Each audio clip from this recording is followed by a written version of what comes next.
Bonjour à toutes et à tous, bienvenue, c'est Smart Impact, l'émission des entreprises à impact positif. Et voici notre sommaire du jour. C'est Arnaud Brun, le président du conseil de surveillance du groupe Adéquat, qui sera l'invité du grand entretien tout à l'heure. On verra comment la RSE et l'intelligence artificielle transforment les métiers du recrutement. Mais d'abord, j'accueille dans une minute le DG de Moving Gaël Keinec, qui propose une feuille de route pour transformer la mobilité durable en Europe d'ici 2035. Dans notre débat, on restera sur cette thématique des mobilités avec la question centrale du recyclage des batteries de véhicules électriques, défi majeur, alors que la demande mondiale de batteries pourrait être multipliée par 4 d'ici 2030. Et puis dans Smart Ideas, la bonne idée du jour, elle est signée Hazard et ses outils qui permettent de modéliser sa chaîne de valeur selon les risques climatiques. Voilà pour les titres, c'est l'heure de Smart Impact tout de suite.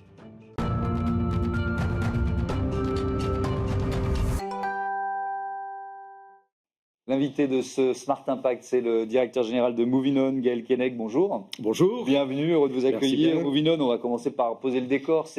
C'est quoi un écosystème, une réunion d'acteurs publics, privés? Comment vous pouvez le présenter? C'est un collectif d'entreprises que rejoignent souvent des acteurs publics, mais on est un collectif d'entreprises qui essaie de regrouper leurs intelligences et leurs énergies pour œuvrer vers la mobilité durable. Donc on s'occupe de mobilité, on a des acteurs de mobilité, des acteurs concernés par la mobilité, des banques, des assurances, et on réfléchit à lever les obstacles de la mobilité durable en prenant des solutions technologiques, psychosociales, politiques, selon le problème qu'on identifie. Créé à l'initiative du groupe Michelin, c'est ça? C'est créé à l'initiative du groupe Michelin, ça existe depuis 10 ans, mais maintenant c'est une association indépendante. D'accord.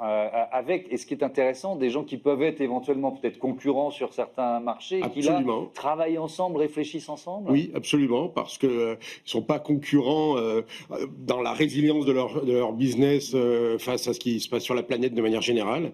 Donc oui, on a plusieurs assureurs, on a des banquiers, on a plusieurs équipementiers automobiles, et des consultants aussi. Et qui se retrouvent autour de la même table, et ça, c'est effectivement intéressant. Alors, il y a plusieurs outils que vous proposez. Il y a notamment une feuille de route qui est intitulée 2035 Today, qui est liée aux objectifs évidemment européens. 2035, fin de la vente des véhicules thermiques. Est-ce que vous y croyez toujours à cette date butoir, ou est-ce que finalement elle est en train de s'effilocher petit à petit? Écoutez, elle est peut-être en train de s'effilocher en tant que contrainte, mais elle n'est pas du tout en train de s'effilocher comme cap. Et je pense que cette annonce, elle a surtout eu cet effet-là, et ça a marché. Ça a été un énorme signal pour le marché, et le cercle vertueux est enclenché. Et il y aura déjà, sur nos routes, il y aura environ une moitié de voitures électriques en 2035. C'est parti parce que c'est de plus en plus compétitif, c'est de plus en plus serviciel, c'est de plus en plus adapté. L'offre augmente et donc les consommateurs vont pouvoir choisir librement, comme c'est le cas déjà en partie, mais pas encore assez, de passer à l'électrique. Et c'est aussi vrai pour le camion, d'ailleurs. On part de plus loin, mais ça sera aussi enclenché sur le camion. Un sur deux aussi pour les camions? Non, on part de beaucoup plus loin. On part de beaucoup plus loin. Mais ça va augmenter très vite pour les mêmes raisons. Notamment le maillage des superchargeurs. On y travaille, d'ailleurs, c'est un de nos axes de travail. D'accord. Avec quand même des points un peu de friction. Là, le chancelier allemand Friedrich Merz vient de clairement dire qu'il fallait repousser cette interdiction. Alors c'est quoi? Il porte les intérêts des marques allemandes? Il porte les intérêts de l'industrie de son pays, c'est logique, je pense que c'est son job, et effectivement, on peut le comprendre. Et les constructeurs allemands ont pris aussi le virage de l'électrique. C'est vraiment une question de timing, mais Volkswagen sort des modèles qui sont très bien. Donc ils y vont. Ils ont essayé longtemps de pousser une solution qui va aussi exister de manière alternative. Ce sont les e-fuels, vous savez, c'est ce carbone qu'on reprend à la sortie des usines et qu'on peut transformer en carburant de synthèse. C'est pas idiot, mais la direction, c'est l'électrique parce que ça a encore plus d'avantages. Donc l'Allemagne va s'électrifier aussi. Maintenant, est-ce qu'il faut en faire une contrainte avec tout ce que ça entraîne de bureaucratie, de parfois choix prématurés par rapport à des roadmaps techno, etc. Pas sûr. Et est-ce que le fait de renoncer éventuellement, de ne plus en faire une contrainte, ça peut inciter les constructeurs, l'écosystème de la mobilité, de travailler sur des voitures thermiques encore moins polluante, de moins en moins polluante, parce qu'il y a aussi cet axe-là. Bien sûr, il y a des carburants aussi améliorables, et c'est le cas notamment en poids lourd avec les normes Euro 7, etc.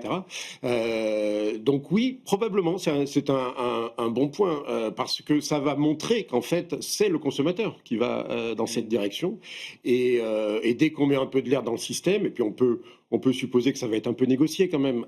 On peut compter sur la Commission européenne pour demander, OK, si elle relâche la contrainte d'avoir des contreparties. Donc oui, c'est pas forcément... Nous, on croit beaucoup à l'intelligence du marché, si vous voulez. Donc le signal marché était très clair. Maintenant, redonner aux forces du marché les moyens de faire leur programme avec un objectif clair mais non contraignant, ça me paraît mieux. Mais le marché, on voit bien qu'il y a quand même des contraintes budgétaires. Là, le leasing social a été relancé en France en 2025. Celui de 2024 avait été mangé, si j'ose dire, à toute vitesse, quoi. Alors c'est à la fois bon signe, ça veut dire que effectivement les consommateurs, les Français, les ménages, ils ont envie d'acheter des voitures électriques, sauf qu'ils n'en ont pas forcément les moyens. Voilà, tout à fait. Donc c'est pour ça qu'on travaille nous à des solutions autoporteuses. C'est vraiment un de nos autoporteuses qui n'a pas besoin d'être subventionné, qui est désirable pour le consommateur, qui a son modèle économique. Ça c'est vraiment notre mantra. Et en l'occurrence, dans l'automobile, on croit beaucoup à ce qu'on a appelé la pop car, c'est-à-dire une voiture électrique, mais plus légère que les voitures électriques actuelles, plus légère, ce qui permettra d'être moins cher et ce qui permettra aussi d'être made in Europe. Parce qu'en ce moment, aujourd'hui, vous avez tellement de systèmes embarqués obligatoires, de systèmes qui vous protègent d'une conduite à 250 km/h pour un véhicule qui va être capé à 130. Que par manque de la case réglementaire qui va bien, qui s'appellerait M0, je ne vais pas me noyer avec la technique, mais qui correspondrait à la Clio, à la Polo de notre jeunesse, qui faisait 800 kilos. Maintenant, elle fait le double. Donc, en fait, avec ces ADAS, ces systèmes sécuritaires, les voitures ont considérablement grossi. Du muscle ou de la charge un peu inutile, parfois, ou de la sécurité, ou du lourd. On pourrait avoir des voitures légères tout aussi sûres, à condition que le règlement suive. Oui, absolument. Tout aussi sûr pour la vitesse à laquelle elle roule. Voilà. Absolument, oui, tout aussi sûr. Et un peu routière, on n'est pas sur l'hyper-urbain, qui est un autre segment. On est sur des voitures qui vous permettraient de faire un trajet de 300 km, etc., en toute sécurité, sur autoroute, dans des conditions tout à fait acceptables, mais comme on peut le faire dans une Clio Campus ou une Polo des années 90. Alors, il y a un autre programme là, que vous lancez qui s'appelle Bleu, Blanc, Move. Donc là, on est dans la perspective des élections municipales françaises. C'est au mois de mars. Donc ça va arriver très vite. C'est quoi Bleu Blanc Move? Alors c'est complètement autre chose, mais merci parce que ça montre la diversité de nos actions. Mais en fait, on a construit une feuille de route jusqu'en 2035. Et puis on s'est rendu compte que là, on allait élire des gens qui allaient être en poste jusqu'à 2030. Donc en fait, on aime bien le sport, et on s'est dit, on a la possibilité de donner quelques consignes aux joueurs de la première mi-temps. Parce qu'en fait, les gens qui vont être élus là, c'est les gens de la première mi-temps. Peut-être aussi de la deuxième pour certains. Et donc, on va tout simplement faire 20 propositions, une liste de 10 plutôt pour les très grandes villes, une liste de 10 plutôt pour les moins grandes villes, parce que ce n'est pas les mêmes moyens. Et on va leur dire, voilà les bonnes idées. Ça va être beaucoup de bonnes idées qui existent déjà d'ailleurs. Des trucs qui marchent, comme on dit, des expériences éprouvées. Leur dire, voilà, mais mettez ça dans votre programme. Et on espère que des candidats vont nous suivre ou que des électeurs vont leur dire, t'as vu la liste Bleu Blanc Move, pourquoi elle n'est pas dans ton programme? Et on est bien sûr totalement agnostique politiquement. Parce que les maires ont un vrai pouvoir à leur niveau pour faire bouger les lignes. Absolument, les maires et les intercos. Et puis, ils sont aussi des élus. Ce sont des élus qui ont des fonctions dans des syndicats intercommunaux de plein de choses, qui sont souvent à la région. Ils ont un pouvoir d'influence qui excède largement leur mandat. Mais oui, il y a des choses très concrètes qui peuvent être faites, qui doivent être faites dans les communes. On a plein d'exemples. Alors voilà, j'allais vous en demander un, mais c'est très difficile de choisir. Moi, j'en ai un en tête. Tiens, par exemple, je ne sais pas s'il est dans votre liste, mais c'est des systèmes de covoiturage, mais qui fonctionne comme une ligne de bus, en fait. On a des arrêts de bus qui sont des arrêts de covoiturage. Voilà, il y a celle-là qui peut marcher. Vous avez un peu l'inverse qui va être, en fait, du point à point, en fait, un point de rassemblement à 20 km ou 20 minutes d'une gare pour amener tout le monde à la gare plutôt que de faire plein d'arrêts au milieu, etc. Sincèrement, il y en a beaucoup. On en sélectionnera 20. Donc là, on fait un appel à idées. On en a déjà une centaine qui nous viennent d'experts, de citoyens, de villes. C'est sur Internet et tout le monde peut participer. N'hésitez pas à poster votre idée. On va sur Movinon. Absolument, movinonConnect.com, pardon, ou sur LinkedIn, sur notre page. Et il y a le QR code et on fait sa proposition. Et nous, nos membres, on filtre quoi, et on va sélectionner les meilleurs vins. C'est pas que pour les personnes, c'est aussi pour les marchandises. On travaille aussi beaucoup là-dessus. Par exemple, comment aider les artisans à passer à l'électrique en leur donnant accès prioritairement à la recharge la nuit. Enfin, plein de choses très concrètes. Alors, on va parler dans notre débat dans une minute de batterie et de recyclage des batteries. Il y a un nouveau cadre réglementaire qui entre en vigueur au sein de l'Union européenne, qui en fait, c'est la responsabilité du producteur. Est-ce qu'on est prêt? Est-ce que l'écosystème finalement que vous représentez est prêt à industrialiser un recyclage des batteries? Alors, on est plus avancé, collectivement, on est plus avancé sur la décarbonation que sur l'économie circulaire. L'économie circulaire, c'est un peu encore l'inconnu. À quel point on va être circulaire en 2035, ça c'est moins évident à dire. Mais donc il y a déjà des technos qui arrivent, il y a des business models qui sont prêts, mais la diffusion est encore un petit peu embryonnaire. Donc nous, c'est quelque chose auquel on s'attache énormément, mais il y a des contraintes parfois réglementaires, techniques. Vous voyez, c'est très compliqué par exemple de faire bouger ce qui est considéré comme un déchet, alors que c'est souvent une ressource d'un pays à l'autre. Donc pour de bonnes raisons, on ne peut pas faire circuler des déchets pour pas, en gros, envoyer nos poubelles en Afrique. Mais quand ces déchets sont en fait une matière première et qu'on a, on le sait peu, la plus grande usine de terres rares, elle est à La Rochelle, de traitement des terres rares, elle est à La Rochelle, et qu'elle n'arrive pas à faire venir des camions parce que papier à la frontière et tout, dans l'espace Schengen. Donc il y a plein de petites aberrations comme ça qui sont souvent en fait des legs d'idées qui avaient leur sens dans une autre période pour un autre objectif et qu'il faut affiner tout simplement. Donc voilà, l'économie circulaire est un peu moins avancée que la décarbonation, mais c'est un axe très très important aussi. Merci beaucoup Gaël Keinec et à bientôt sur Be Smart for Change. On part tout de suite à notre débat, donc le recyclage des batteries en question.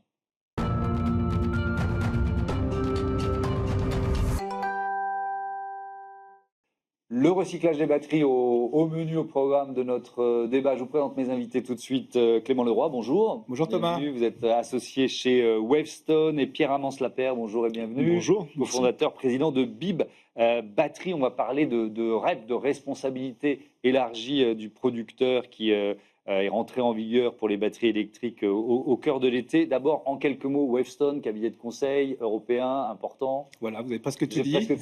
6 000 collaborateurs dans une quinzaine de pays, avec un ADN tech très marqué, ce qui fait que typiquement sur ces sujets sur lesquels il y a à la fois du digital, des sujets technologiques très marqués, nous sommes des bons observateurs et des bons acteurs sur ces transformations lourdes des secteurs. Oui, avec évidemment des enjeux qui sont au cœur de la transformation de la mobilité, la transformation de notre économie, la transformation énergétique, etc. etc. BIB Batterie, c'est quoi ? Chez BIB, nous, notre métier, c'est de comprendre la valeur de toutes ces batteries qu'on met sur le marché. Donc une première activité sur la première vie des batteries quand elles sont dans le véhicule électrique, pour savoir combien de temps elles vont durer, quelle autonomie vous avez. Et une seconde sur le sujet d'aujourd'hui, que fait-on des batteries en fin de vie? Et donc là, on travaille avec les constructeurs automobiles et tous les industriels qui donnent une nouvelle vie aux batteries, pour soit recycler ces batteries, soit les réutiliser dans une autre application. Ça veut dire que vous avez un réseau de partenaires? Exactement, c'est ça, partout en Europe. Dès qu'un constructeur va nous fournir une batterie, sans doute, c'est souvent plusieurs dizaines, plusieurs centaines, comment faire pour qu'elle puisse être réemployée de manière économique? C'est souvent ça le défi dans une autre application. Et donc, avec cette obligation, maintenant, organiser la collecte, la réutilisation, le recyclage de ces équipements. Clément Leroy, déjà, est-ce qu'on peut dire où on en est, le développement des batteries électriques? Nous, on a vu plein de chiffres différents, je suis très honnête avec vous, sur la demande mondiale de batteries. On a trouvé ce chiffre qui dit qu'elle pourrait être multipliée par 4. Beaucoup déjà d'ici 2030. Donc vous avez quel chiffre? Les prospectives disent quoi? Oui, donc c'est ça, on confirme à peu près cette tendance. Nous, on a mené plusieurs études qui montrent qu'entre 2022 et 2030, on a un x6, donc ça retombe à peu près sur ces ordres de grandeur. Pour donner des volumes, on passe d'une demande de 700 gigawattheures annuels en 2022 à 4,5 terawattheures à l'horizon 2030. C'est assez vertigineux. Avec 4 principaux usages ou applications. Premièrement, mobilité électrique, vous le disiez il y a un instant. Donc effectivement, tout type de mobilité. Aujourd'hui, beaucoup de véhicules légers, mais demain, les véhicules lourds qui vont aussi entraîner de la demande. Le stockage stationnaire, qui monte en puissance très rapidement. C'était une demande quasiment inexistante il y a une dizaine d'années. Aujourd'hui, ça devient des volumes très conséquents. La France est un peu en retard, mais autour de nous, en Europe, c'est un sujet qui monte très fort. Troisièmement, tout ce qui est autour de l'industrie, autour des usages très spécifiques. Et puis, dernier point qui est historique, c'est l'électronique, c'est le digital, bien sûr, avec une demande forte autour de ces points-là. Donc, ces 4 leviers emmènent cette augmentation des volumes, avec en regard, aujourd'hui, une filière du recyclage qui est très faible et qui est en train de se structurer. Ces batteries dont on parle, elles viennent d'où? Elles sont encore beaucoup, je pourrais dire beaucoup, asiatiques, chinoises. Alors, on y reviendra certainement un peu plus tard, mais aujourd'hui, clairement, il y a une dépendance quasi totale de l'Europe et même des États-Unis face à la Chine, la Corée du Sud, qui sont les deux grands manufacturiers à l'échelle internationale. Et on en parlera peut-être un petit peu plus tard. Il y a le sujet à la fois du sourcing des métaux et des matériaux, donc la géopolitique des métaux, et puis il y a le sujet de la transformation pour en faire des packs batteries qui peuvent être utilisés dans les différents usages. Alors justement, de votre vigie, en quelque sorte, Pierre-Amance Lapeyre, ces batteries en fin de vie, c'est quoi? C'est une opportunité pour l'Europe de réduire cette dépendance à la Chine, à la Corée du Sud? Ça risque de l'aggraver? Comment vous voyez ça?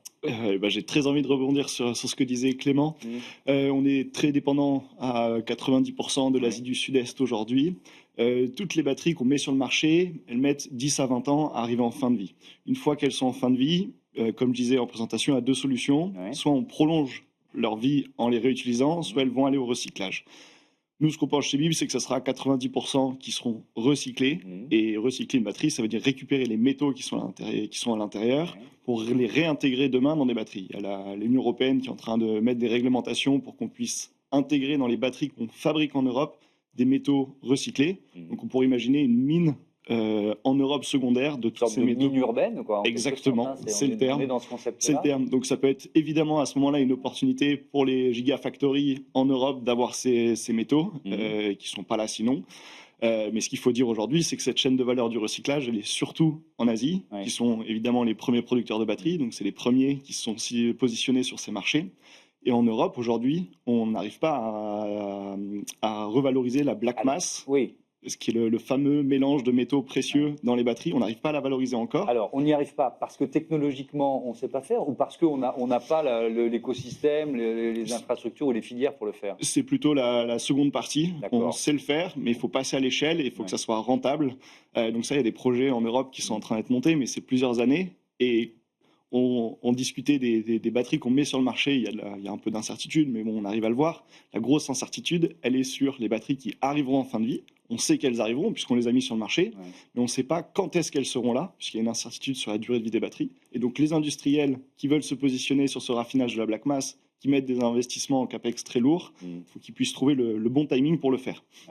Et d'ailleurs, on voit qu'il y a en ce moment un bras de fer qui est en train de monter entre l'Europe et la Chine, notamment sur la question des terres rares. Donc on est vraiment au cœur de ces enjeux géopolitiques dont on parlait tout à l'heure, Clément Leroy, et donc de l'urgence à instaurer une économie circulaire sur ce marché spécifique en Europe. Alors c'est ça, alors quand je disais qu'on part de loin tout à l'heure, c'est que pour l'instant, le sujet, c'est surtout de disposer de batteries, ça n'a pas toujours été simple, y compris la mise en place de gigafactories sur nos territoires, y compris de remonter toute la chaîne de valeur sur le raffinage, sur les extractions, etc. Aujourd'hui, on assiste à un certain nombre de prises de position d'industriels, de grands industriels, Solvay, Veolia, Suez, qui ont annoncé aujourd'hui, soit par eux-mêmes, soit via des consortiums, la mise en place de grandes structures. Mais comme le disait Pierre-Amance, ça va prendre du temps et ça nécessite un alignement de planète entre beaucoup de parties prenantes. Avec une question évidemment, qui est la question réglementaire. Il y a donc cette responsabilité élargie des producteurs qui est rentrée en vigueur le 18 août dernier. Qu'est-ce que ça change pour vous, Pierre?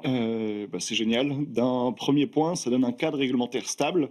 Et donc, comme beaucoup d'industriels, et surtout en ce moment, la stabilité, c'est pratique pour savoir ce qu'on doit construire. Il y a pas tant de secteurs qui peuvent avoir de la stabilité. Exactement. Donc vous êtes content de l'avoir trouvé avec ce règlement. C'est pas encore parfait, mais ça va dans le bon sens. Donc ça dit quoi? Ça dit que le metteur sur le marché, donc le constructeur automobile, typiquement pour ces applications-là, est responsable de la fin de vie des batteries. Et donc c'est lui qui est chargé du coup de s'occuper de cette fin de vie et c'est surtout lui qui paiera pour ça. Ou qui récupérera la batterie en fin de vie si elle a une valeur positive. C'est là que fait tout ce débat. Et donc derrière, ce sera leur mission de provisionner cet argent pour les gérer, mais aussi d'organiser toute la logistique derrière. Ça, c'est un secteur sur lequel, évidemment, on s'est positionné parce que c'est là le gros bloqueur. Ouais. Toutes ces batteries, elles sont éparpillées partout en Europe. Et pour les rapatrier de manière économique dans les centres de recyclage, ça va être un gros défi. Mais est-ce que les acteurs de la filière, ils ont anticipé? Aujourd'hui, non. Tout est à construire. C'est pour ça qu'il y a une grosse incertitude en partie sur les chiffres, sur le moment où les batteries vont arriver. Ouais, c'est ça, Parce que si vous allez sur le terrain, ces batteries en fin de vie, elles sont où? Soit c'est des batteries toutes récentes qui ont eu une panne, c'est quelques pourcents, soit c'est des batteries vraiment en fin de vie, et là, il faut remonter aux premières Zoé, aux premières BMW qu'on a mis sur le marché dans les années 2010. Et là, elles sont soit chez le garage, soit à la casse auto qui n'est pas encore organisée. Les constructeurs automobiles, ils ont beaucoup de défis. Il y en a certains qui s'organisent et qui mettent en place des business units chez eux pour gérer ces problèmes. Mais il y a encore toute cette chaîne de ce qu'on appelle la reverse logistique des batteries qu'il faut mettre en place. Et ça, c'est un gros défi. Parce que des casses auto, il y en a partout en Europe. Mais alors, on donnait le chiffre tout à l'heure, demande mondiale de batteries, x4, x6 d'ici 2030, sur les batteries usagées, c'est-à-dire ce qui va être la matière première de ce recyclage dont on parle. Vous avez des projections, vous? Alors, la dernière que j'ai vue la semaine dernière, ce sera des ordres de grandeur, mais je crois que c'était de l'ordre de 2 à 300 millions d'euros la valeur du marché du recyclage en Europe en 2028. Et je crois que ça fait quelque chose d'entre x10 et x20 en 4 ans derrière. Et là, j'ai très envie de vous parler de l'effet ketchup. C'est quoi l'effet ketchup? Qui a été théorisé par un grand expert de la batterie, Hans-Erik Mellin, et qui dit le marché de la fin de vie des batteries, c'est comme du ketchup. Tout va arriver d'un coup. Tout le monde sait que ça va finir par arriver, mais c'est pas encore le cas. Et d'un coup, tout va se déverser bien plus qu'on aurait imaginé. Donc, je refais le parallèle avec ce que je vous disais. Si vous êtes sur le terrain, des batteries, il y en a partout. Je peux vous dire, je connais des hangars où il y a plein à craquer de batteries, et pourtant qui ne sont pas recyclés parce que la filière s'est pas mise en place, parce que c'est pas économiquement intéressant pour ces acteurs. Et alors justement, si on essaye parce que l'objectif de ce débat, c'est aussi de trouver des solutions, des verrous à débloquer pour que cette réglementation, ces règlements soient plus efficaces ou soient plus suivis, à votre avis, Clément Laurent? Alors, on a 3 grands types de verrous, des verrous technologiques, des verrous réglementaires et des verrous économiques. Sur la partie technologique, aujourd'hui, globalement, la R&D est prête, c'est-à-dire qu'on sait augmenter le taux de réutilisation et d'extraction des batteries. Pour autant, on peut aller encore chercher des pourcentages supplémentaires et chaque pourcentage en plus sera clairement de la valeur supplémentaire. Donc, il y a un gros sujet de R&D, d'innovation, donc à la fois chez les constructeurs, mais aussi dans les labos. Et donc, il y a des filières qui sont en train de se mettre en place, des filières y compris académiques autour de ces points-là. Deuxième point sur le réglementaire, donc on parle de la REP ici, c'est un cadre qui est en train de se décliner du coup dans l'ensemble des États membres de l'Union européenne, de manière plus ou moins hétérogène. Il faut voir que c'est pas quelque chose qui se met en place partout pareil, entre l'Allemagne et la France typiquement, tout ne se met pas en place. Donc on voit qu'il y a encore certainement un petit flottement à venir par rapport à ces points-là. Et puis le dernier point d'un point de vue économique, c'est ce qu'on disait, c'est-à-dire qu'aujourd'hui on n'était pas du tout dans des masses critiques qui permettaient à des gigafactories de recyclage de se mettre en place. Là les volumes sont en train d'arriver, les industriels forment des alliances, des joint ventures, et donc c'est très encourageant pour se dire que le marché va basculer là dans les années à venir. Ouais. Avec quand même, on en discutait dans cette interview avec un autre interlocuteur, je crois que c'était hier, sur le fait de changer le point de vue, c'est-à-dire qu'on parle de déchets alors que ce sont des ressources. On est au cœur de nos débats. Et il me disait que les règlements, il fallait les faire évoluer parce que on considère encore que ce sont des déchets, alors peut-être pas pour les batteries, mais en tout cas pour certains, et donc ils sont bloqués aux frontières et ils peuvent pas arriver jusqu'aux usines. Il y a des sujets clairement de sécurité et de sûreté. On a vu encore ces derniers mois des incendies d'usines. Il ne faut pas les négliger. Et clairement, aujourd'hui, les forces de l'ordre, les pompiers, etc., ne sont pas tout à fait prêts pour gérer ces grands stocks. Le lithium, ça reste des surfaces dangereuses. Il y a l'acceptabilité du grand public, parce que quand on évoque l'installation d'une gigafactory aux portes d'une ville, forcément, ça peut créer le fameux NIMBY, là on va retrouver à nouveau ce phénomène. Not in my backyard, pas de ça chez moi. Exactement. Et donc ça demande du foncier, ça demande de la sécurité. Et oui, pour faire évoluer la réglementation en ce sens, maintenant ça reste des matières qu'il faut bien gérer, et toute la supply chain, le transport, le stockage et la revalorisation doivent se faire dans des normes évidemment très rassurantes pour toutes les parties prenantes. Est-ce qu'il y a un peu de battery bashing auquel vous devez faire face aussi? Comment ça? Dès qu'il y a une vidéo effectivement d'une batterie qui prend feu, etc. Et puis c'est effectivement Complètement. Une question à vraiment adresser. Complètement. Il y a 1000 personnes qui ont des intérêts et qui n'ont pas envie qu'on passe trop vite à l'électrique. Et donc, effectivement, dès qu'il y a un argument qui montre que c'est pas l'électrique, c'est pas la solution miracle, évidemment qu'il y a du battery bashing qui se fait. Alors, et pour cacher tous les autres très très bons arguments qui nous disent qu'il faut passer à l'électrique, c'est un vrai levier. Un tout dernier mot, il nous reste une quarantaine de secondes sur l'échéance 2035, sur la fin des voitures thermiques. Là, on voit le chancelier allemand qui met la pression sur la Commission européenne pour éventuellement ralentir, assouplir ce calendrier. Vous le prenez comment? Peut-être Clément Leroy, à votre avis. Là, il faut être conscient comme des réalités économiques de l'industrie automobile. C'est-à-dire que en fait, on est à un moment où l'industrie automobile européenne joue son avenir.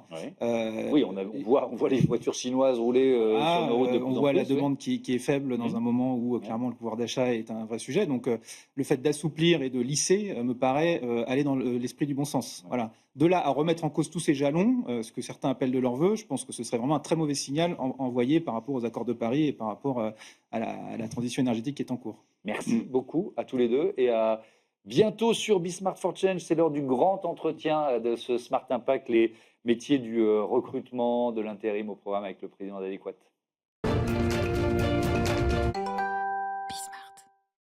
C'est le grand entretien de ce Smart Impact, 26 minutes avec une personnalité qui compte dans notre économie. Et j'accueille Arnaud Brun, bonjour. Bonjour Thomas. Bienvenue, vous êtes le président du conseil de surveillance du groupe Adéquat. Votre cœur de métier, c'est l'intérim, le recrutement? C'est les services, les solutions de recrutement, globalement. J'aime bien me présenter comme cela.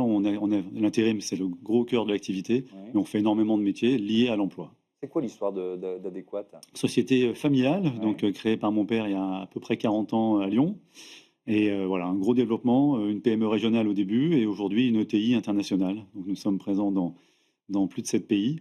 Et voilà, et toujours l'emploi au cœur de notre activité. Avec ces quelques chiffres, le chiffre d'affaires 2024, 1,4 milliard, plus de 2100 collaborateurs, dont 1600 en France, 420 agences et bureaux, dont 375 en France. Vous avez parlé de l'international, le choix de grandir hors de France, pourquoi avez-vous fait ce choix? Plusieurs raisons. Je dirais la première raison sur le développement à l'international, c'était accompagner nos clients. Nous, tout ce qu'on fait, c'est dirigé par un besoin client. Quand le client avec qui on travaille en France, sur notamment des grands comptes, ont des besoins avec qui ça se passe bien en France, on a un savoir-faire, on a une relation depuis longtemps, ils sont en général assez contents qu'on puisse les accompagner sur d'autres sites. Donc c'est pour ça que nos géographies est surtout en Europe, pour les suivre. Après, je dirais que c'est un moment, c'est aussi un intérêt économique et protéger l'entreprise. On se rend compte, alors quand on vit aujourd'hui une crise un peu mondiale, économique, ça impacte un peu partout, mais en France, on a la malchance en ce moment d'avoir en plus une crise politique et on voit que d'autres pays vont mieux que la France aujourd'hui en économie.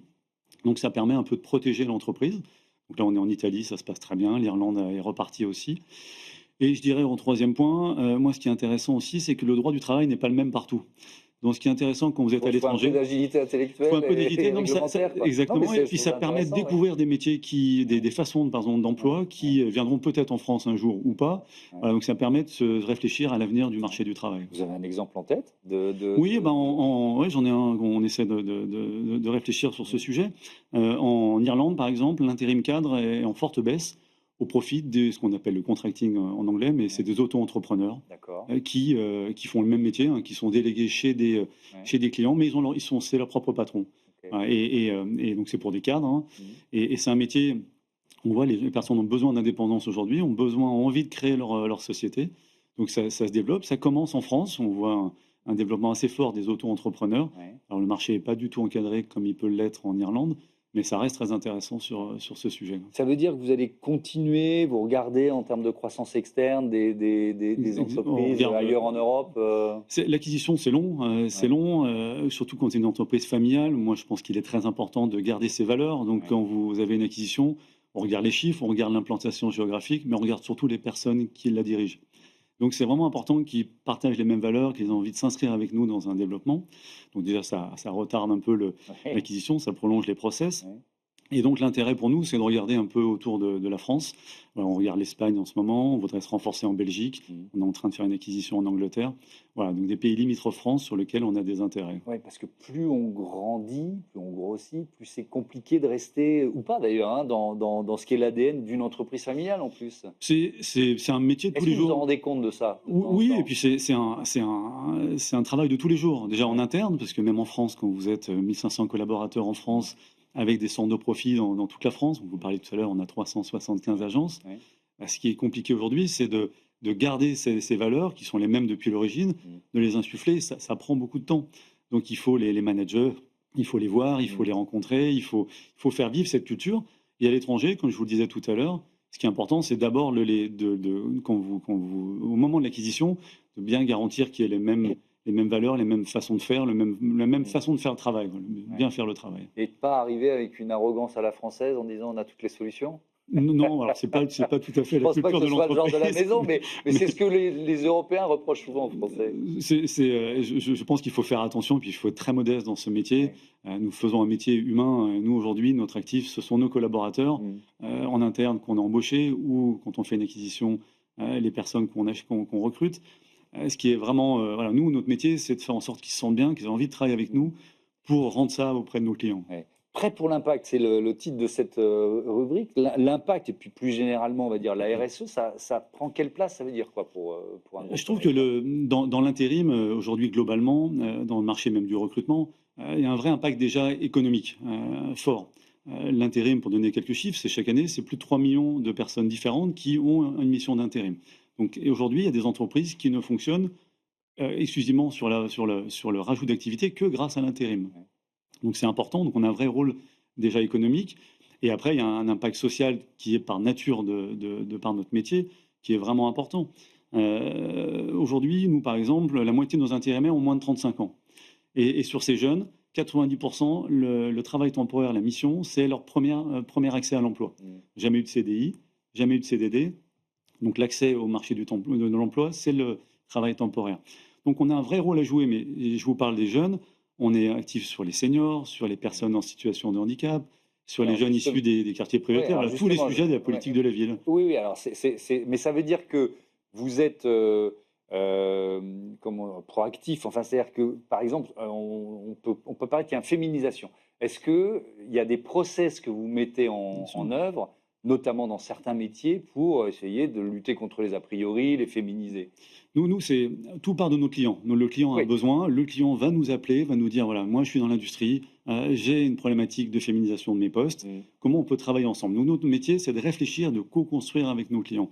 Une fois que j'ai dit ça, comment on fait pour aller recruter des femmes dans l'industrie?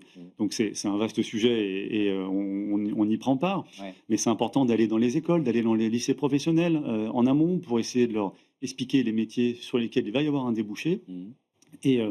Et puis après, on parlera certainement de l'intelligence artificielle, mais les outils aussi, aujourd'hui, vous permettent de privilégier un peu des postes, d'éviter les biais pour aller aux besoins de nos clients. Mais est-ce que parfois, alors ça peut être pour la féminisation, ou ça peut être pour la diversité, ça peut être... Est-ce que vous êtes obligé parce que je comprends très bien, évidemment, c'est une demande de vos clients, mais parfois vous pourriez aussi être à l'origine, vous voyez ce que je veux dire, en disant, tu sais que dans ce métier-là, il y a des talents auxquels tu ne penses pas. Il faut peut-être que tu sortes de ton schéma de recrutement un peu classique. C'est ce que je disais quand j'ai employé le mot de co-construire. C'est important. C'est-à-dire que nous aussi, on voit un peu, on est vraiment au cœur de l'écosystème emploi, donc client et côté candidat. Donc nous, on voit l'évolution du marché, des besoins, et c'est notre rôle aussi d'aider le client à s'orienter.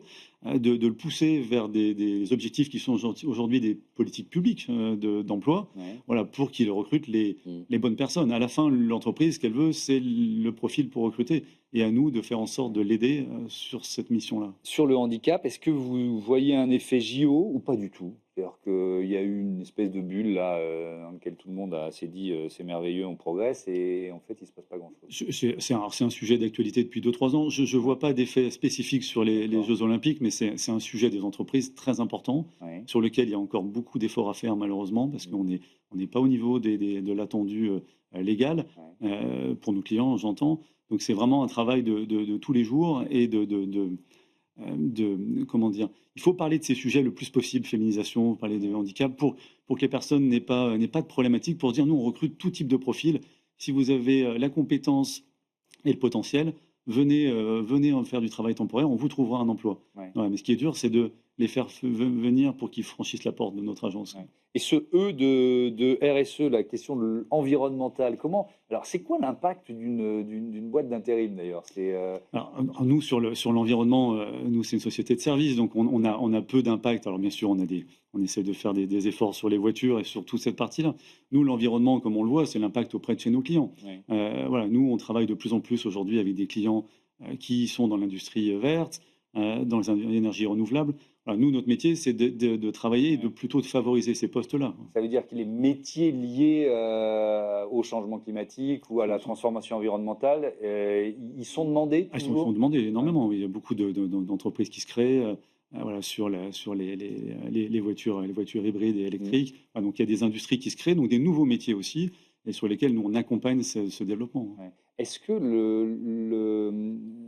en amont, d'ailleurs, l'université, les écoles, elles ont anticipé cette demande ou est-ce qu'il y a un décalage? Non, aujourd'hui, il y a un décalage. Il y a Clairement, nous, on pousse pour que les entreprises soient de plus en plus présentes dans les lycées. Je parlais tout à l'heure des lycées professionnels, mais tous les lycées au global. C'est qu'aujourd'hui, on est toujours en manque de profils qualifiés. Les entreprises c'est vraiment une denrée rare, donc elles ont même plutôt tendance à les embaucher en CDI.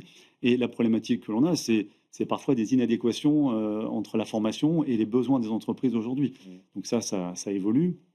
On a les métiers digitaux, vous parliez de l'environnement, voilà, c'est tous ces nouveaux métiers sur lesquels on n'a pas forcément assez de personnes pour les besoins aujourd'hui. Alors, bon, vous êtes un métier de service, évidemment, vous n'allez pas avoir l'impact carbone d'une industrie lourde. On est d'accord. Mais quand même, vous avez cherché à faire baisser vos émissions de gaz à effet de serre. Donc, je veux bien qu'on détaille un peu ce que vous avez, bien sûr, mais nous, fait. On a déjà énormément de voitures. Parce qu'on vous dit, on a 380 agences. Et donc, nos commerciaux sont des commerciaux plutôt terrain, d'aller voir nos clients dans les zones industrielles. Voilà, donc c'est comment vous passez d'une flotte de voitures plus propre, comment vous équipez vos agences et le siège de bornes électriques. Voilà, nous, c'est cet impact-là. Renégocier aussi. Vous en êtes où aujourd'hui? On en a aujourd'hui, à part le siège. Ce qui est difficile, c'est que nous sommes peu propriétaires de nos agences. Donc, équiper des bornes, c'est parfois compliqué dans les régions. Et ce qu'il faut se rendre compte, c'est que l'écosystème du travail temporaire, on a des agents dans des grandes villes, bien sûr, mais dans des toutes petites villes aussi. Et c'est parfois un peu compliqué de pousser, d'aller expliquer aux propriétaires d'équiper un local pour qu'on puisse avoir cette problématique-là. La problématique qui est la nôtre, mais qui est celle en ce moment en France aussi, c'est de pouvoir recharger sa voiture. Hein. Oui, bien sûr, ça reste une problématique. Ça reste une grave problématique. Alors après, sur le siège, c'est assez facile, vous avez plus de place. Et sur des centres de profit, vous avez 2-3 personnes, c'est un peu plus compliqué. Alors bon, le flotte de véhicules, c'est fait. L'énergie, le sourcing de l'énergie, par exemple. L'énergie, pareil, on fait attention sur notre consommation d'énergie. Voilà, après, c'est des messages, on renégocie aussi des contrats pour avoir des contrats plus verts. Voilà, mais nous... c'est vrai qu'on essaie de jouer notre part, on essaie de le faire avec les clients surtout. Nous, notre vrai enjeu, ça reste quand même le social hein, sur le RSE. C'est le S de RSE qui est le plus important. Vous avez rejoint la communauté Les Entreprises s'engagent. On les reçoit régulièrement ici. On a souvent eu des partenariats. Pourquoi? Moi, je trouve que c'est important que les entreprises ont leur part à jouer dans le changement, dans l'impact, si on peut l'appeler comme ça. On a un vrai rôle et je pense que les entreprises qui sont au cœur de la transformation et notre métier sur l'emploi, on a une vraie part à jouer. Je pense que le fait d'être ensemble, à réfléchir ensemble aux côtés des pouvoirs publics, hein, on travaille beaucoup avec France Travail et le ministère du Travail sur notre sujet, ça permet de pousser les entreprises et pousser l'impact de façon très concrète. J'étais il y a 2 jours dans un lycée professionnel, justement pour aller voir les jeunes, pour leur expliquer ce qu'on attend, et puis pour leur proposer aussi des emplois. Voilà, il faut qu'ils soient au courant de tout le champ des possibles, et rien que mieux que l'entreprise pour aller expliciter ça auprès des jeunes. Alors, on va parler de l'évolution du marché de l'emploi, et pour ça, je m'appuie sur la question que Nicolas Gomard, qui était à votre place la semaine dernière, le directeur général de la Matmut, a choisi de vous poser. On l'écoute. Bonjour Arnaud. J'aimerais savoir que, pour une société comme la vôtre, qui est spécialisée en intérim, est-ce que le rapport au travail, qui a quand même évolué ces dernières années dans la société française, est plus un avantage ou un inconvénient pour une entreprise comme la vôtre? Alors déjà, votre constat, vous, sur le rapport au travail? Déjà, je ferai une différence moi, entre le recrutement en CDI et le travail temporaire. C'est pour répondre à cette question, si vous me permettez. Ouais. Sur la partie recrutement, on voit un vrai changement. On est plutôt sur des profils cadres. Et on se rend compte aujourd'hui que sur ces profils-là, effectivement, il y a un équilibre vie pro, vie perso qui est beaucoup plus important. Donc nous, notre rôle, c'est vraiment d'être intermédiaire, de discuter avec nos clients sur aujourd'hui du télétravail pour les cadres. C'est toujours une demande qui est importante, même si le schéma aujourd'hui des entreprises, quand on entend, est plutôt retour, mais ça reste quand même encore important. Donc ça veut dire que si on veut recruter des cadres, vous disiez de la difficulté à trouver des talents, il faut quand même toujours intégrer du télétravail. On est toujours obligé, vie pro, vie perso. Aujourd'hui, la jeune génération a ce besoin-là. Mais voilà, je pense que c'est rentré dans les façons de travailler et on s'est plutôt bien adapté. Et nous, notre métier, c'est de nous adapter à la conjoncture et aux personnes qu'on recrute. Après, sur le travail temporaire, j'ai envie de dire que par nature, c'est la flexibilité, le travail temporaire. Il y a des personnes, et c'est souvent méconnu, mais il y a beaucoup d'intérimaires qui sont intérimaires par choix, donc ils font leur carrière en intérim, et ça leur permet de se former, de changer de voie, de travailler pas forcément 5 jours dans la semaine. Voilà, ça permet aussi de s'adapter au rythme de vie aujourd'hui, et l'intérim permet de changer de métier et de s'orienter s'il faut. Et en interne, au sein du groupe Adéquat, le télétravail, ça fait partie c'est rentré dans les mœurs. Très peu. On fait un peu sur des métiers de siège. On le fait sur des marques de recrutement où il y a moins besoin de cette présence. Mais nous, notre métier, c'est quand même de recevoir du public. Nous, nos agences, on a 380 agences en France, avec 2 voire 3 personnes maximum. Et nous, des intérimaires, ils viennent nous voir tous les jours. Nous sommes les employeurs. Nous avons 35 000 salariés tous les jours en poste.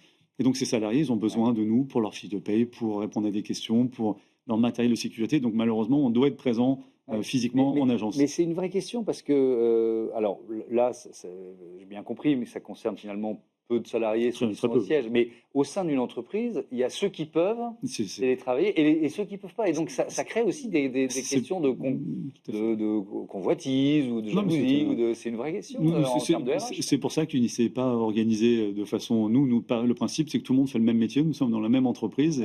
Et donc, s'il n'y a pas de télétravail dans les agences qui représentent le gros de notre activité, il y en a très, très peu au siège.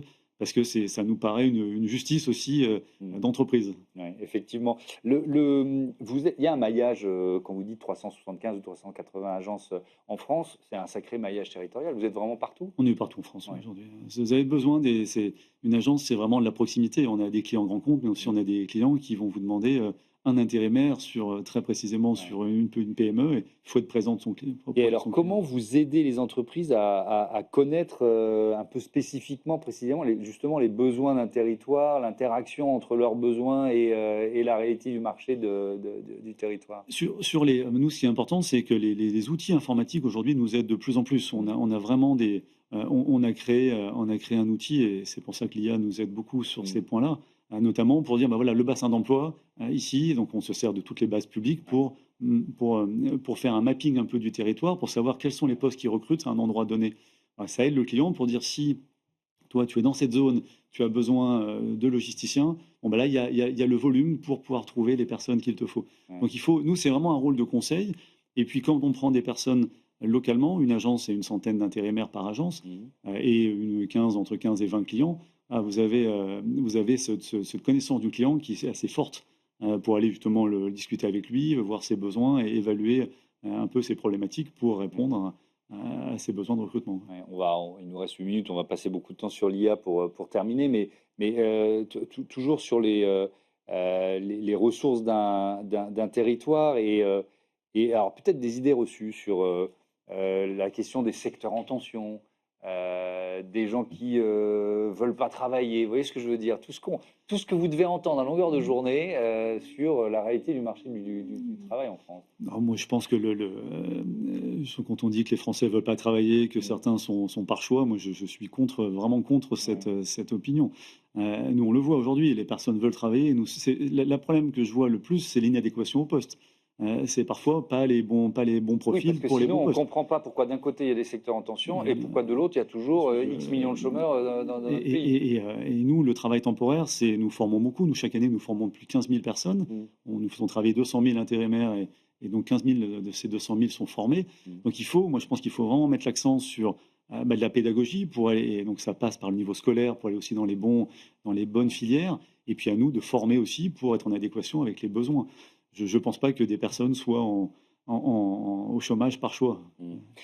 Allez, le chapitre consacré à l'intelligence artificielle, je m'appuie sur une citation, une de vos citations. Il faut considérer l'intelligence artificielle comme un outil, pas un remplaçant. Elle nous permet d'être encore plus disponible et pertinent pour nos clients et nos candidats. Déjà, comment vous l'utilisez, vous, aujourd'hui, au sein d'Adéquat, l'intelligence artificielle? Moi, dire, quand j'ai commencé, on a vraiment été très en amont sur ce sujet, parce que je voyais le changement et je trouvais qu'il était très important d'éduquer, donc déjà un peu tout le monde. Donc nous, déjà, la première chose que j'ai faite, c'est rassurer tout le monde. Pour leur dire, l'IA va pas vous remplacer, va vous augmenter. Et quand je dis ça, c'est-à-dire que pour moi, la relation humaine, qui est vraiment le cœur de notre activité, va être renforcée par la présence de l'intelligence artificielle. Ça peut être un peu contre-intuitif, mais quand vous éliminez toutes les tâches très chronophage, on fait un métier très administratif, vous avez du temps pour aller parler avec vos clients, pour aller parler avec vos candidats. Et ce temps-là, c'est les outils qui vous permettent de l'avoir. Donc, qu'est-ce qu'on a fait? Première chose, c'est qu'on leur dit il faut donner un chat GPT à tout le monde. Donc, on a mis un chat GPT interne. Donc, tout le monde peut... Vous avez créé votre... On a pris les chat GPT du marché, mais on l'a existant, mais on l'a fermé à notre environnement. D'accord. Voilà, donc chacun, on ne voulait pas que nos données confidentielles soient dans le public. Ça me semble sûr, ouais. Donc chacun peut poser ses questions, et donc et ensuite, au fur et à mesure des années, on l'a amélioré. Donc aujourd'hui, ça peut vous poser 2-3 questions, ça vous permet de vous créer une annonce pour la diffuser directement. Ensuite, ça permet de faire une synthèse d'entretien très rapide pour vos clients. Maintenant, ça permet d'anonymiser un CV pour l'envoyer à nos clients très rapidement. Et on fait plein d'éléments qui nous permettent aujourd'hui de faciliter la vie en agence. On fait un métier très administratif et le but, c'est de les faciliter. Et là, on est en train, donc ça vient de sortir, là aujourd'hui, pour chercher dans notre base, ça vous donne, vous parlez à l'IA, comme on se parle aujourd'hui, Thomas, et ça permet directement de vous trouver les 10-15 profils dans notre CV Tech interne qui correspondent à votre question. Et donc, on parlait tout à l'heure de féminisation. Par exemple, vous pouvez, à poste équivalent égal, vous pouvez dire mettez les femmes en premier. Voilà, donc ça permet indirectement d'inciter à répondre à vos objectifs de recrutement. Mais ça veut dire qu'à partir d'IA génératives existantes, vous êtes en train de créer votre propre IA? Est-ce qu'on peut dire ça comme ça? Alors, c'est des outils, l'IA, ça va tellement vite que c'est souvent des outils dont on n'est pas propriétaire. Donc, on met des briques et à l'aide de toutes ces briques, on crée notre propre système IA.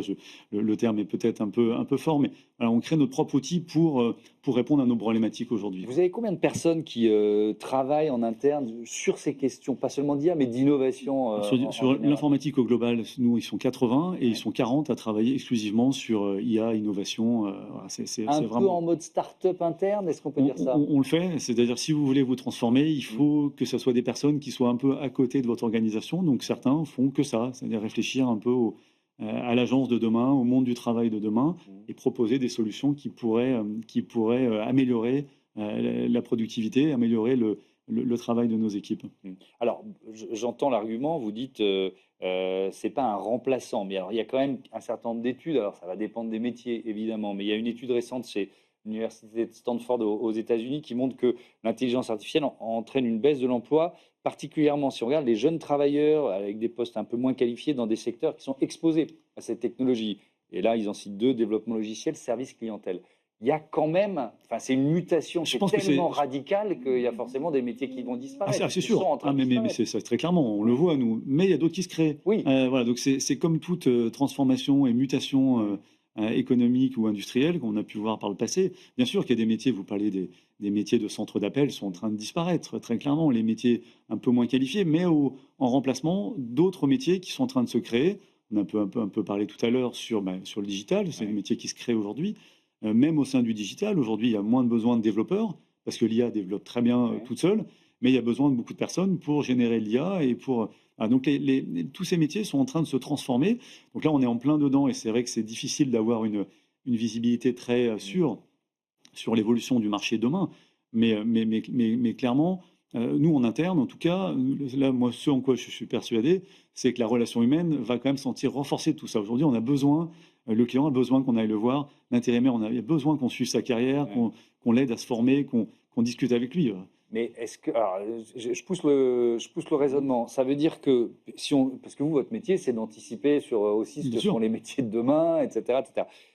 Et ça veut dire que il faut forcément savoir utiliser l'outil IA parce que son métier va être transformé par l'outil Je pense qu'aujourd'hui, maîtriser l'intelligence artificielle, c'est un besoin. Clairement, après, ça dépend des métiers, hein, mais je parle en interne. Mais moi, j'étais très surpris quand on a lancé notre chat GPT interne. Il y a 90% des personnes qui s'en servent tous les jours. On a 1500 collaborateurs. Donc, on a une adhésion à l'IA aujourd'hui parce que c'est quand même assez simple d'accès. Oui, c'est vrai. Mais est-ce qu'ils s'en servent forcément pour des usages essentiels? Vous voyez ce que je veux dire? Est-ce qu'on n'est pas en train d'utiliser l'IA pour faire des choses qu'on pourrait faire aussi bien? Parce que l'IA, derrière, c'est des serveurs qui tournent, c'est de la consommation énergétique, de l'eau, etc., etc. Et on en revient à un autre de nos objectifs.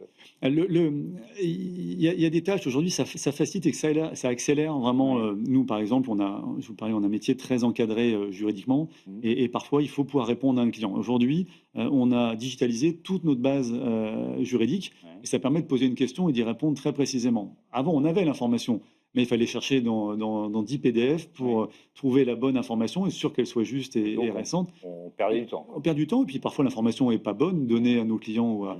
Donc ça fait vraiment gagner un temps important. Après, sur d'autres métiers, aujourd'hui, nous, c'est vraiment un support.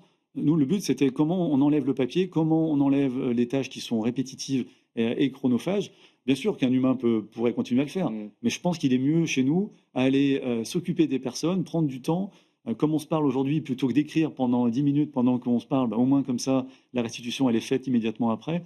Voilà, vraiment des outils qui servent à renforcer la relation humaine. Et moi, je leur dis, moi, je suis prêt à investir, mais retrouvez du sens dans votre métier, allez voir les personnes, allez voir vos clients, essayez de comprendre un petit peu. Un dernier mot, est-ce qu'il y a des biais qui peuvent se transmettre à une IA, et notamment dans une question de recrutement?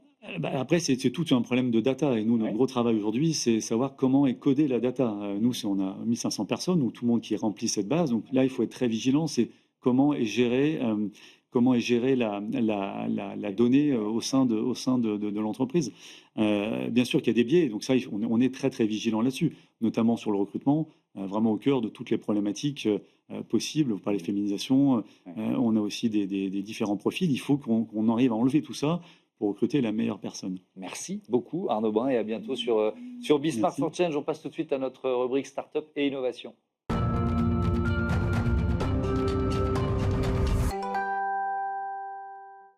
Smart Ideas, c'est notre rubrique consacrée aux startups éco-responsables. J'accueille Maxime Aboukra, bonjour. Bonjour, bienvenue. Vous êtes le cofondateur de Hasard, créé en mars de cette année, mars 2025, avec Julien Montant. Et avec quelle idée? C'est quoi Hasard? Hasard, c'est un logiciel d'analyse des risques climatiques pour les entreprises.